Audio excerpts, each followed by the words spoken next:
آخر کې د روزدار بخنه کیږي نو دا اخیری شپه د شب قدر شپه ده.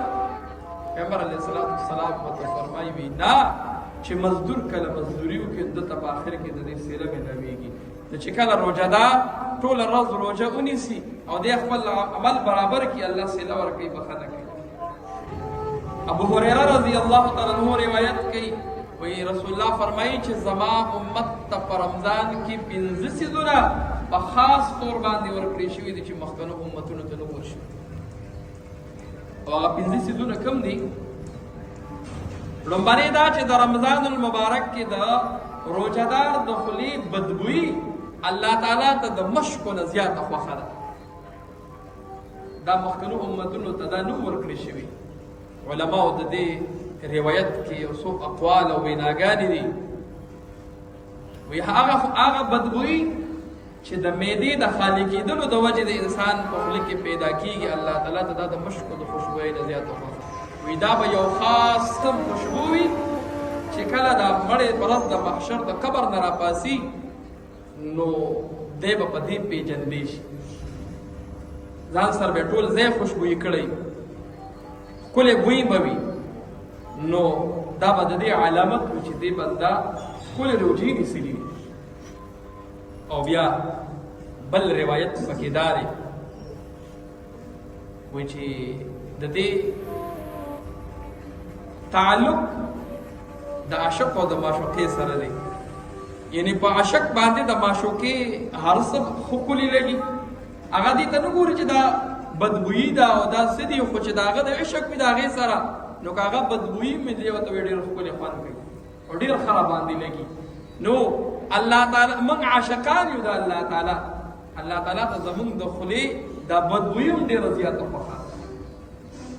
او بیا فرمایي وایي د روزهدار دپاره در دریاب در میانو پورې دعاګانې غواړي د بخښنې او د مغفرت او د روژه ماتې پورې یې غواړي. علما لیکي وایي دا د دریاب دا خو لرې دی دا ولې ذکر کړل؟ نو وایي د اوچې مخلوق خو د غواړي چې الله د ده بخښنه وکړي د ده مغفرت وکړي. خو چونکې دا دریاب دا یو ځان له جدا قسم دی وایي تر هغې پورې میانو مو چې الله د دې روژهدار بخښنه او مغفرت وکړي. او بیا فرمایي وایي د روژهدار دپاره هره شپه جنت ښایسته کولی شي. او یو بل روایت کې راځي د کال د سر نه د روژهدار دپاره جنت ښایسته کولی شي د رمضان اخره پورې. او اوس به زما بندګان د دنیا بوجونه د ځان نه وغورځوي او زما طرف ته به راشي. جنت یې زموږ او ستا دپاره ښایسته کوي. د روژهدار کوم عزت دی د الله په نزد باندې. او بیا څلورمه خبره په حدیث شریف کې دا فرمایي چې الله تعالی رمضان را نږدې شي نو سرکشه شیطانان وتړي چې زما دا بندګان خالص مخلص زما دپاره عبادت وکړي. موږ تاسو وینو که په رمضان شریف کې څومره جوماتونه د بندګانو نه ډک شي. هغه خلک چې هغه بغیر رمضان کې جماعت ته نه راځي په رمضان کې هم 15 وخته پابندۍ سره لمونځ کوي.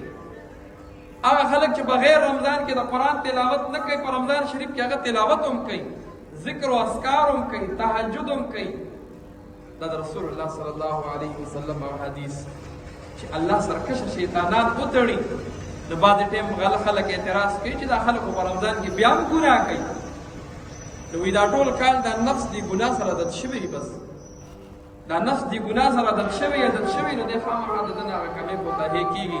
خو د رمضان خصوصیت دا دی چې الله سرکشه شیطانان وتړي چې زما دا بنده زما دپاره عبادت وکړي بس چې دی روژه هم زما دپاره ونیسي د تراویح هم وکړي د ختم هم وکړي د روژه ماتې هم ورکړي د نوافل هم وکړي د تلاوت هم وکړي.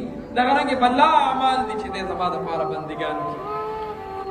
او بیا د حدیث آخر کې رسول الله مبارک فرمایي وایي په رمضان شریف کې د روژهدارو بخښنه کېږي. نو صحابه ته تپوس کوي یا رسول الله په آخر کې د رمضان په آخر کې د روژهدار بخښنه کېږي نو دا اخیری شپه د شب قدر شپه ده. پیغمبر علیه الصلاۃ والسلام ورته فرمایي وایي نه چې مزدور کله مزدوري وکړي د ته په آخر کې د دې سیله ملاویږي نو چې کله روژهدار ټوله ورځ روژه ونیسي او دی خپل عمل برابر کړي الله سیله ورکوي بخښنه کوي نو زما محترمو د بخښنې او د مغفرت میاشت